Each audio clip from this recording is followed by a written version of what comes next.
Amados hermanos, nuevamente continúo con el estudio del libro de Éxodo. Estamos en el capítulo 22. Vamos a presentar la lección número 84, siempre como una continuidad del libro del pacto, cómo honrar al prójimo y a Dios. Gracias doy a nuestro Señor porque estamos estudiando y aprendiendo muchas enseñanzas valiosas que nos presenta el libro de Éxodo. Pero antes vamos, como siempre, a pedir la dirección de nuestro Padre Celestial. Oremos. Padre eterno, te agradecemos muchísimo porque nos permites el estudio de tu palabra. Gracias por ello, Señor, y que siempre sea con el fin de honrarte, que siempre sea con el fin de nuestro aprendizaje espiritual. Bendícenos a todos y que siempre seamos acuciosos en el estudio de tu palabra y sobre todo que vivamos según ella nos dice. En el nombre de nuestro Señor Jesucristo. Amén. Amén. Bueno, hoy vamos a continuar con la parte de las leyes que honran a Dios. Y esto lo vamos a considerar en los versículos 28 al 31. Las leyes que honran a Dios. El capítulo 22, ¿verdad?, termina con una breve serie de leyes que requerían que los israelitas honraran al Señor. Las leyes se expresan de manera categórica y de manera contundente, sin especificar sanciones ni especifica procedimientos de ejecución. Mire lo que dice, empezando con el versículo 28. No injuriarás a los jueces, ni maldecirás al príncipe de tu pueblo. Aquí hay una aclaración entre la versión que se usa, dice no injuriarás a Dios, ni maldecirás al príncipe de tu pueblo. Entonces, por esta razón, esta sección habla sobre injuriar a Dios, no a los jueces. La primera de estas leyes indica que no era correcto injuriar a Dios. O sea, hacerlo sería quebrantar el tercer mandamiento. O sea, maldecir al príncipe de tu pueblo, pues. Era casi el equivalente a maldecir a Dios, quien era responsable de haberlo convertido en gobernante. Más adelante en el Pentateuco leemos acerca de la rebelión de Israel contra Moisés y Aarón, y vemos que los líderes designados por Dios y de cómo Dios castigó a los rebeldes. Ahí lo tenemos. Yo no lo voy a leer porque es una porción muy amplia, pero usted como tarea fuera de la disertación, usted lo puede leer en Números 16, donde se habla de la famosa rebelión de Coré. Bueno, digo que la primera de estas leyes indica que no era correcto injuriar a Dios. La palabra para Dios es Elohim. En vista de que Elohim es una forma plural, podía usarse para referirse a los dioses paganos de las naciones alrededor de Israel. En este caso se consigna como dioses en la versión del Rey Santiago, pero no en la nueva versión del Rey Santiago. La palabra también puede usarse para referirse a gobernantes o a jueces, como sucede aquí en Éxodo 22, los versículos 8 y 9, donde habla: si el ladrón no fuere hallado, entonces el pueblo de la casa, el dueño de la casa, perdón, será presentado a los jueces. Luego también en el versículo 9 dice: esto es mío, la causa de ambos vendrá delante de los jueces, y el que los jueces condenaren pagará el doble a su prójimo. Entonces el hecho pues de que Éxodo 22-28 dice: no injuriarás a los jueces ni maldecirás al príncipe de su pueblo, se refiere a Dios, el único Dios verdadero de Israel, y no a los dioses. Es evidente, porque sería impensable que la ley le dijera a Israel no maldecir a los dioses, cuando a esos dioses ni siquiera se les había de reconocer como a tales. Bueno, algunos creen que la palabra se refiere a los jueces gobernantes o magistrados, según el pensamiento de algunos. Bueno, pero después dice: yo estoy diciendo que la primera de estas leyes indica que no era correcto injuriar a Dios, y que hacerlo sería quebrantar el tercer mandamiento, o sea, maldecir al príncipe de tu pueblo. Entonces aquí hay otra aclaración. El apóstol Pablo citó este versículo después de haber hablado contra el sumo sacerdote. Miren lo que dice Hechos 23:5. Pablo dijo: no sabía, hermanos, que era el sumo sacerdote, pues escrito está: no maldecirás a un príncipe de tu pueblo. ¿Ve? Entonces, ¿qué es lo que vemos? Mire, ahora vamos a seguir con los versos 29 y 30. Dice: no demorarás la primicia de tu cosecha, ni de tu lagar me darás el primogénito de tus hijos. Lo mismo harás con el de tu buey y de tu oveja.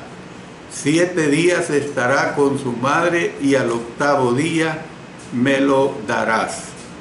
Entonces,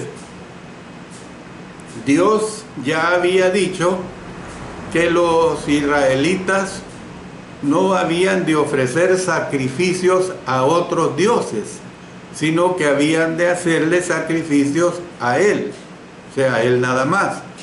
Dice el verso 20: el que ofreciere sacrificio a dioses, excepto solamente a Jehová, será muerto. Esa era la determinación de Dios. Entonces, ¿qué vemos? En los versículos 29 y 30 precisó que los israelitas habían de ofrecerle sus primeros frutos, o sea, lo mejor de la cosecha. El requisito de dar lo mejor se asevera específicamente con respecto a sus primogénitos y animales. Por lo tanto, este mismo principio aplicaría con respecto a sus cultivos. ¿Qué es lo que está diciendo? Pues que los animales y las cosechas habían de ser ofrecidos literalmente, en tanto que el hijo primogénito había de ser rescatado con dinero o un sacrificio equivalente. Mire lo que usted recuerda cuando estudiamos Éxodo 13, los versículos 12 y 13. Dice: dedicarás a Jehová todo aquel que abriere matriz, y asimismo todo primer nacido de tus animales, los machos serán de Jehová. Mas todo primogénito de asno redimirás con un cordero, y si no lo redimieres, quebrarás su cerviz. También redimirás al primogénito de tus hijos. El hecho, pues, de que los israelitas no habían de ofrecer sacrificios y otros dioses, sino que debían ofrecer sacrificios a Yahvé, ilustra un principio importante. ¿Cuál es ese principio importante? Es que no bastaba con meramente evitar lo que era pecado. El pueblo de Dios tenía que ocuparse activamente haciendo lo que requería el Señor. Entonces podemos ver pues que el requisito final de esta breve serie consiste en la prohibición de comer un animal cuya carne era destrozada por las fieras en el campo. Miren lo que dice el versículo 31. Y me seréis varones santos, no comeréis carne destrozada por las fieras en el campo, a los perros la echaréis. Era bien claro pues. Entonces, lo anterior se aplica, por ejemplo, arresto de una oveja muerta por un lobo. Siempre en estas regiones es bien sabido de que los lobos son animales destructores y claro, para sobrevivir ellos tienen que matar a los animales más débiles. Entonces lo anterior se aplicaba arresto de una oveja muerta por un lobo. En lugar de comérsela, el dueño había de echársela a los perros, que eran conocidos como animales carroñeros inmundos. Así eran conocidos los perros pues en esa época. ¿Por qué? Bueno, una respuesta obvia es que el animal muerto en el campo no tenía la sangre adecuadamente drenada del cuerpo, por lo tanto era imposible comer su carne sin también comer su sangre. O sea, había una prohibición expresa desde mucho antes que no se podía beber sangre ni de ningún animal ni de humano alguno. Entonces, ¿qué tenía que ver el hecho de que los israelitas no comían ese animal con ser hombres santos? Dice, para Dios. Ser santo, usted sabe que es ser apartado. Y abstenerse de comer sangre era una práctica que distinguía a Israel de sus vecinos. Constituía una señal de la santidad o diferenciación de Israel. O sea, el hecho de que Israel era el pueblo elegido de Dios. Es decir, todo Israel estaba prácticamente fungiendo como sacerdotes. O sea, en el sentido de que se incluía a todos, en el sentido de que todos eran hombres santos, pues. Entonces se incluía a todo Israel como que todos eran sacerdotes, como que todos, siendo sacerdotes, tenían que ser limpios. Miren lo que dice Éxodo 19:6. Y vosotros me seréis un reino de sacerdotes. Allí está hablando a Israel en forma general.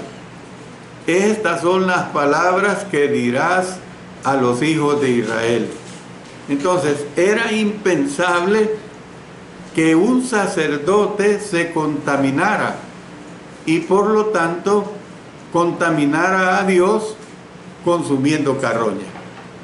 No era posible, pues, ¿cómo es que algo santo se iba a mantener puro si comía carne carroñosa, pues, carne que no había sido una carne limpia?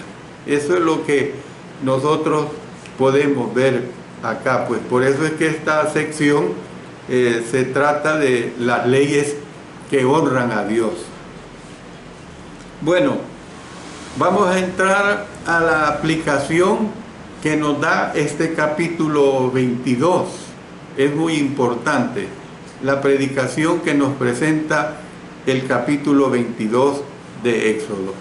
Y el enunciado es una interrogante. ¿Cómo debemos usar la ley hoy? Se lo repito, ¿cómo debemos usar la ley hoy? En Éxodo capítulos 20 hasta el 23 encontramos las leyes que Dios le dio a Moisés. Cuando desde el punto de vista cristiano leemos estas leyes, puede que nos preguntemos de qué forma podrían tener algún valor para nosotros, si era la antigua ley, pues, es decir, de qué manera nos podría beneficiar la presente porción de Escrituras hoy en día. Miren lo que dice 2 Timoteo 3, versículos 16 y 17.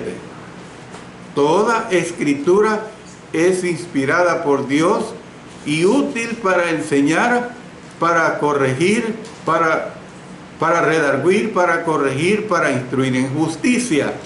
O sea, aquí el término toda la Escritura es inspirada por Dios está aplicada tanto a Antiguo y Nuevo Testamento.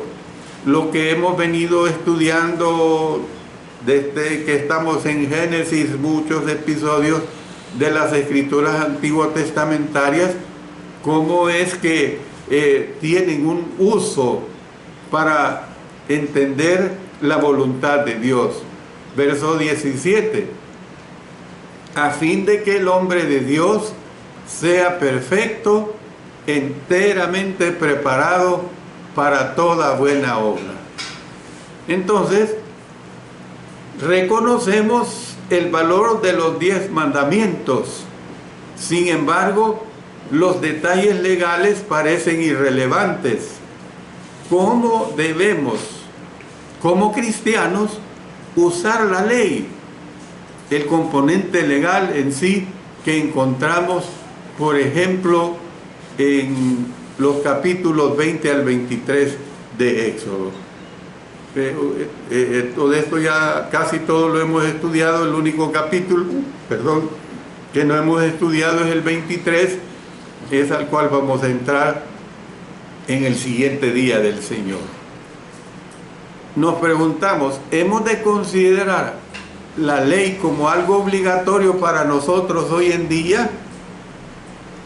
Bueno, a los pasajes que nos ocupan no se les puede considerar como leyes para nosotros, en vista de que el Nuevo Testamento enseña que el Antiguo Testamento ha sido removido. Miren lo que dice Gálatas 3, 24 y 25. De manera que la ley ha sido nuestro ayo para llevarnos a Cristo, a fin de que fuésemos justificados por la fe. Pero venida la fe, ya no estamos bajo ayo, ya no estamos bajo el cuido, pues, de la ley antigua. Ni siquiera los 10 mandamientos como tales nos son impuestos hoy a nosotros. Ahora, que casi todos los 10 mandamientos en su contenido los tomamos en cuenta, excepto guardar el día de reposo, eso es una realidad, porque el hecho, por ejemplo, que uno de los mandamientos diga no matarás, quiere decir que porque es ley antiguo testamentaria ahora sí podemos matar. No, pero no los tomamos como se daba la aplicación de los 10 mandamientos bajo el antiguo pacto. Entonces, hemos de asumir que el deseo de Dios es que las naciones hoy se rijan por la ley. Estas leyes no fueron para todo el mundo. Dios quiso que Israel se convirtiera en una sociedad ideal, una nación santa. Debemos imitar pues los principios sobre los que se basan las leyes, aunque no los reglamentos específicos. Por ejemplo, yo le hago ver a usted los principios ideales que sustentan a una sociedad justa, y le menciono estos principios ideales que sustentan a una sociedad justa. Número uno, equidad y justicia. Número uno, equidad y justicia. Es un principio para toda sociedad. Número dos, compasión y misericordia. Toda sociedad debe ser compasiva, toda sociedad debe ser misericordiosa, es decir, en el cuidado de las viudas, los huérfanos, los pobres, los extranjeros que vivían entre los israelitas, los ancianos, los discapacitados. Por eso, otro principio es lo que estoy diciendo, compasión y misericordia. Tercer principio, el valor de los seres humanos.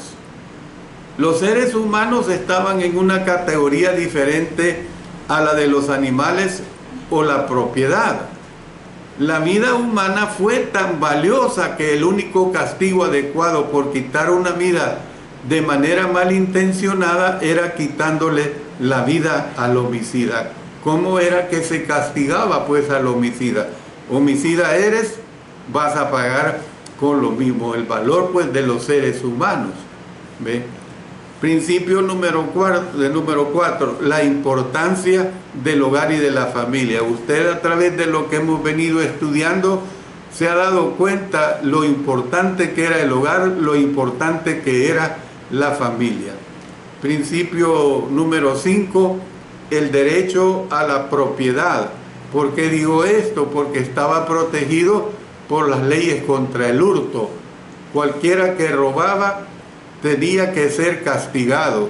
Y usted recuerda que vimos que cuando se robaba de día, la víctima podía matar al ladrón, pero si lo hacía de noche no podía, y si lo hacía de noche él tenía que pagar con su vida. Entonces el derecho a la propiedad era respetado. Otro principio, el número 6, sería la responsabilidad individual. O sea, enseñó pues los principios de responsabilidad individual. Todos estos principios son pasados a nuestra sociedad actual, independiente del país. Son principios que son correctos ponerlos en práctica. Y por último, el séptimo sería el aspecto singular de la adoración al único Dios verdadero. Y es evidente, nosotros como cristianos adoramos a Dios hoy este día a través de esta reunión. Como Día del Señor estamos adorando a Dios bajo la forma de los cantos, las oraciones, la cena del Señor, el memorial del sacrificio de Cristo, nuestra ofrenda. Entonces ese aspecto singular de la adoración al único Dios verdadero es un principio transmisible, pues. Entonces, ¿qué es lo que vemos? Que los cristianos pueden aprender bastante al estudiar la ley. ¿En qué sentido? Miren lo que dice el apóstol Pablo en Romanos 15:4.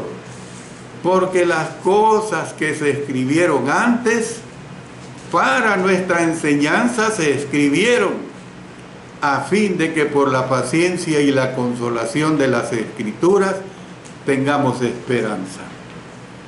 Entonces, las leyes establecidas por Dios nos indican lo que Él valora en su pueblo. El aplicar los siguientes principios en nuestras vidas hoy puede ayudarnos a agradarle. Y yo le voy a mencionar al menos 4 principios que tenemos que aplicarlos a nuestra vida cristiana. Número 1, hagamos de Dios el centro de nuestras vidas. Ese es el primer principio, hagamos de Dios el centro de nuestras vidas. En Israel, todos los aspectos de la vida se regían por la ley de Dios. Del mismo modo, todos los aspectos de la vida del cristiano han de regirse por la ley de Dios. Tenemos que interesarnos en hacer su voluntad en todo, en la adoración, en la familia, en los negocios, y en la recreación. Entonces debemos preguntarnos, ¿qué desea el Señor que haga yo? Pues esto que usted está escuchando. Hagamos de Dios el centro de nuestras vidas. Número 2, tengamos compasión de los que son menos afortunados que nosotros. Esa es la realidad, tengamos compasión de los que son menos afortunados que nosotros. Las leyes del Antiguo Testamento requerían que se les mostrara compasión a los pobres, a los esclavos, a las viudas, a los huérfanos y a los extranjeros. Nosotros también debemos interesarnos en ayudar a tales desafortunados. Por ejemplo, si yo voy en la calle y una persona me pregunta alguna orientación y yo puedo notar que esa persona es una persona extranjera, y en la medida de lo posible, de lo que yo pueda, tengo que ayudarle a esta persona. Y así es el principio que tenemos acá: tengamos compasión de los que son menos afortunados que nosotros. Número 3, seamos justos y equitativos. Mire qué hermoso, seamos justos y equitativos.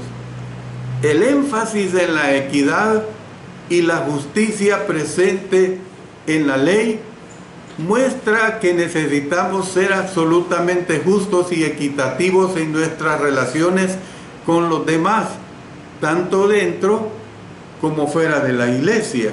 La justicia, la equidad tiene que ser dentro de la iglesia o fuera de ella.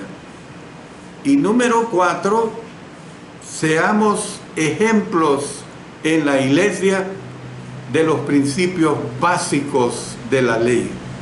¿Por qué digo que seamos ejemplos en la iglesia de los principios básicos de la ley?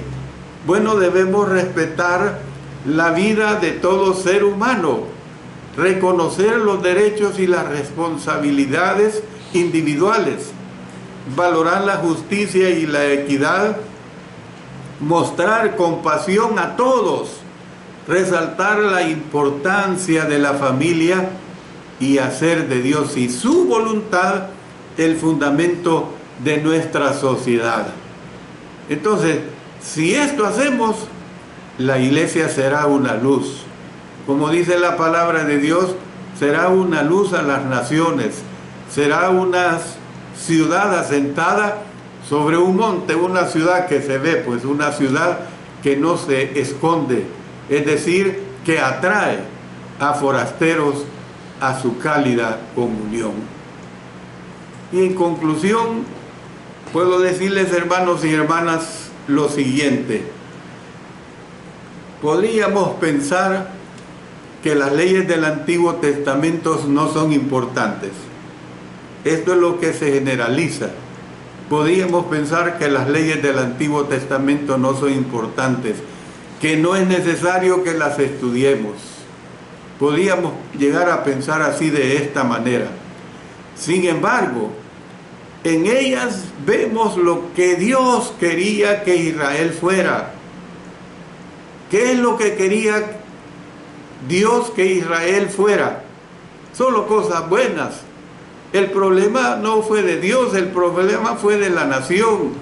El problema fue que ellos siempre fueron desobedientes.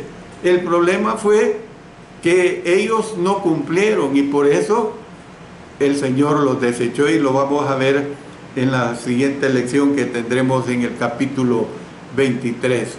Ese fue el problema, la desobediencia de ellos, la incredulidad de ellos, el adorar a dioses extraños, a pesar de lo que ya hemos visto inmensamente.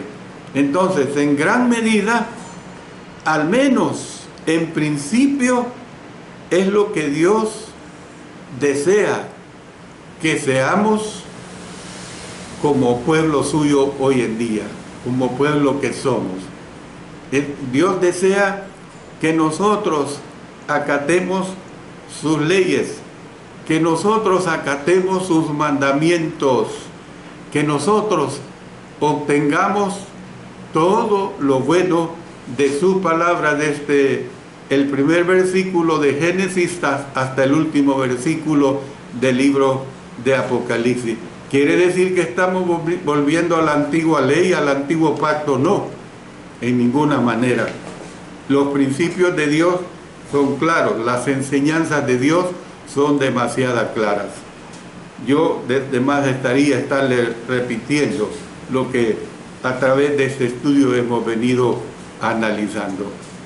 Hermanos, siempre que Dios nos bendiga a todos nosotros en escudriñar su palabra, en que vivamos de acuerdo a su sagrada palabra, en que nos la apliquemos a nosotros.